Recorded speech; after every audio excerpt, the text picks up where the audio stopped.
Now, first up, corporate South Africa has been sitting on cash balances of 1.34 trillion, and there's been much speculation and rumor as to why this money is not being reinvested in the economy.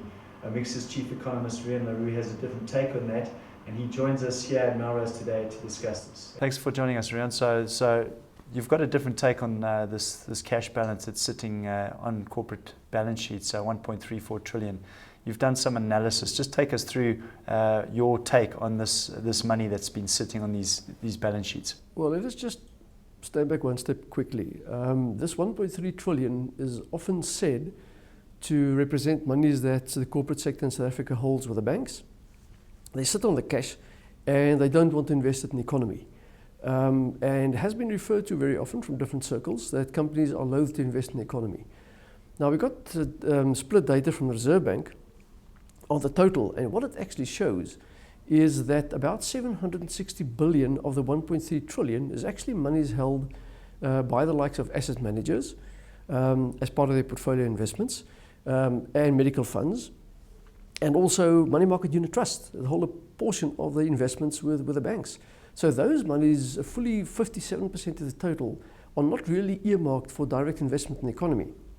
That still leaves you with some 560 billion.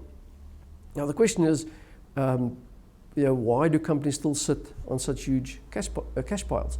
Now the interesting thing is, we also went and we looked at the 40-odd largest listed companies on the JSE at the end of last year, and the total cash that they held in their balance sheets equaled about 200 billion rand at the time.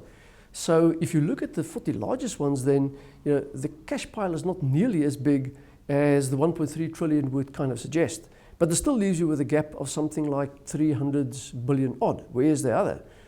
Now, according to the Reserve Bank, the remainder is actually held by literally tens of thousands of small, medium, and even large unlisted companies in the economy. So your little shop at the end of the street that holds a bank deposit, that will be included in there. Even medium-sized companies will be included. So any business that holds a bank account and holds cash for a working balance, that will be in the number. So really what we're saying is, if you look at the numbers, essentially it says to you that this massive cash pile that companies are reportedly sitting on is not really the big cash pile that we think. So that's a very different take on the common perception that companies are unwilling to invest in the economy, and they're sitting on this massive cash pile. So a case of not understanding the data properly and then drawing the wrong conclusions from it. Correct. I think what it says to you is that we don't have all the answers. The cash pile is still pretty large, but one will have to investigate and try and figure out how much cash do companies really hold as a matter of course, and how much do they really need for working capital and so on, to really come to a final assessment as to whether companies are unwilling to invest in the economy. I suspect the data tells us that it's not the case. That we look at the data, we jump to a conclusion, and that conclusion can be very wrong.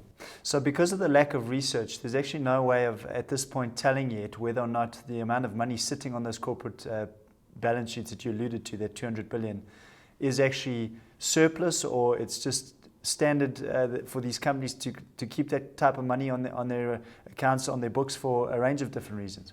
Correct. I mean, you do not know for what reason a company held a specific amount of cash at the end of last year. It may be to pay out a dividend, it may be because it's going to invest in the economy, and it's just the process is on the go.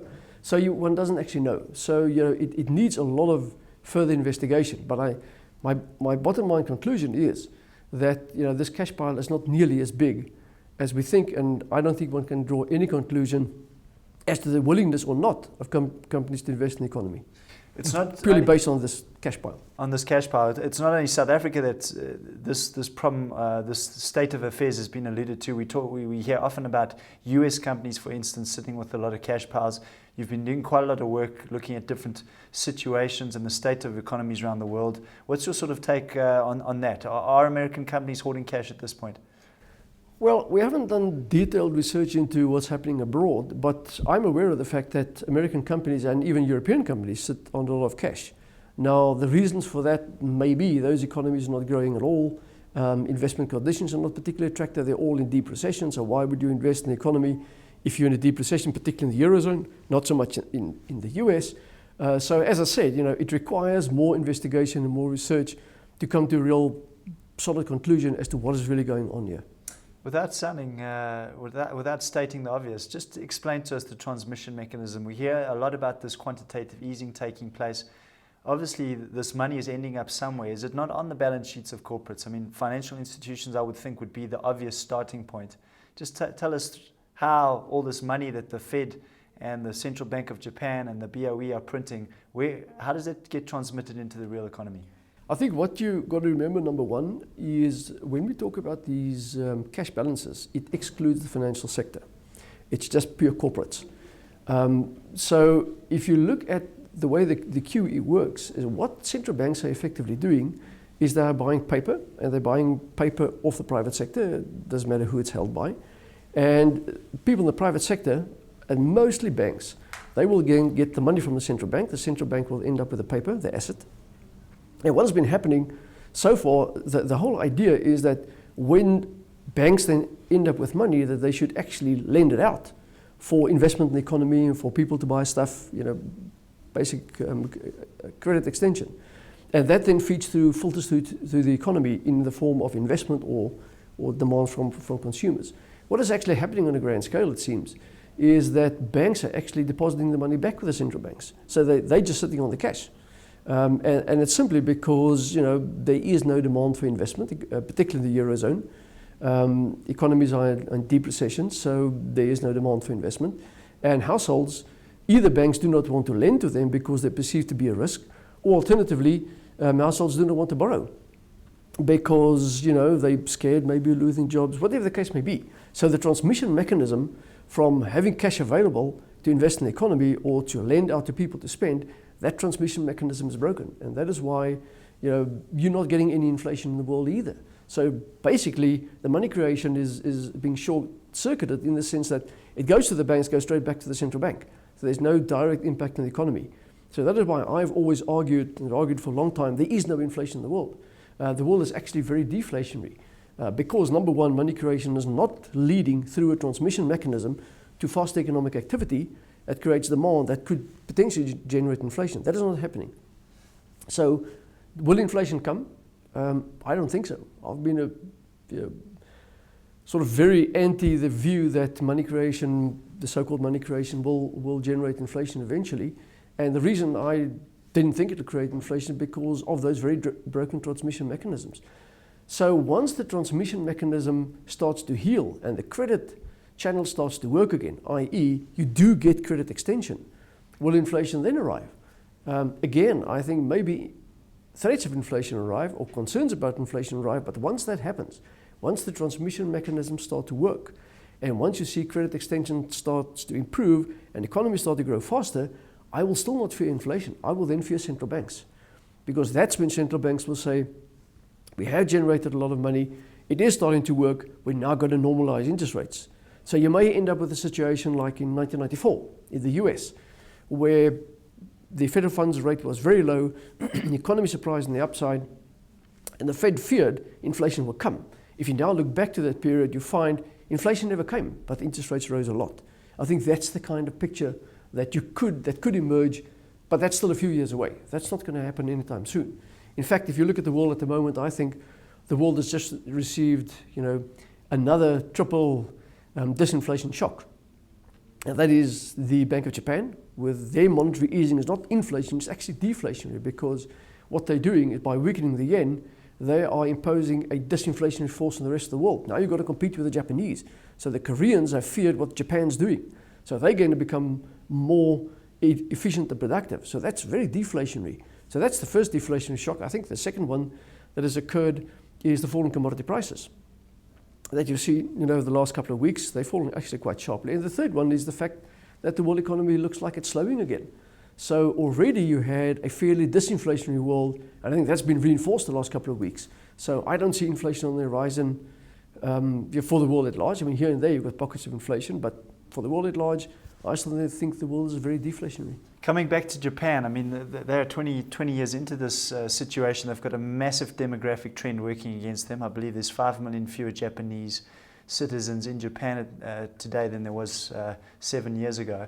Are they not just banging their head against the wall here with this policy of print at all costs? Look, I think what the Japanese want to do is to get the economy to grow faster. So they're targeting inflation, that's what they're effectively targeting, but they're effectively targeting nominal GDP also. So what they're hoping is that the economy grows faster. That's ultimately what they want to achieve. So how do they do it? You must understand that Japan is a pretty wealthy nation to start with. It's basically a small little island. So how does it grow? It basically grows through, exports. That's been the Japanese model for a long period of time. And I think that's what they're trying to re-establish again. So if they're going to do that through growing the export side again, becoming globally competitive, then it requires a weak yen, which is precisely what we're seeing. So it may be that Japan actually manages to generate 2% inflation 2 years or more from now.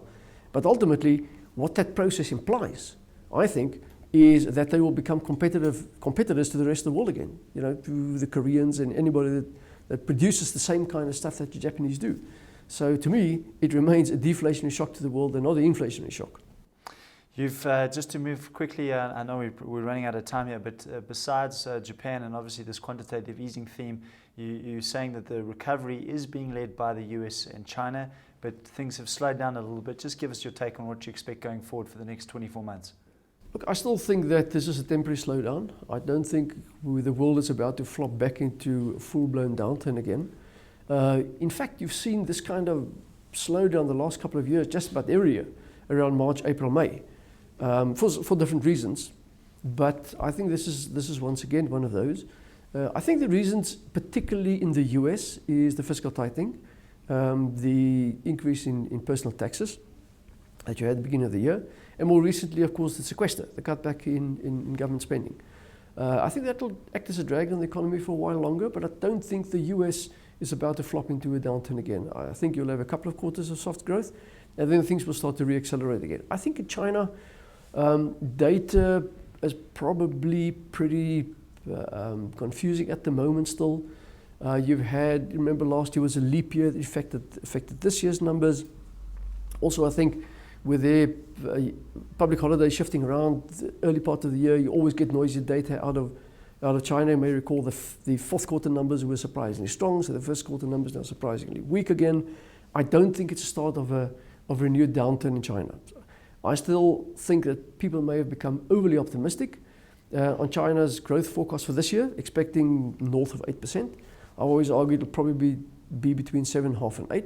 So I think expectations are just adjusting down to maybe it's not going to be 8, it's going to be 7.5, but it'll still be fairly strong. So I still think, going through the course of the year, that the US and China will lead the global recovery. But it's a recovery that's bumpy, it's slow, it is uneven, and you're going to get these setbacks from time to time.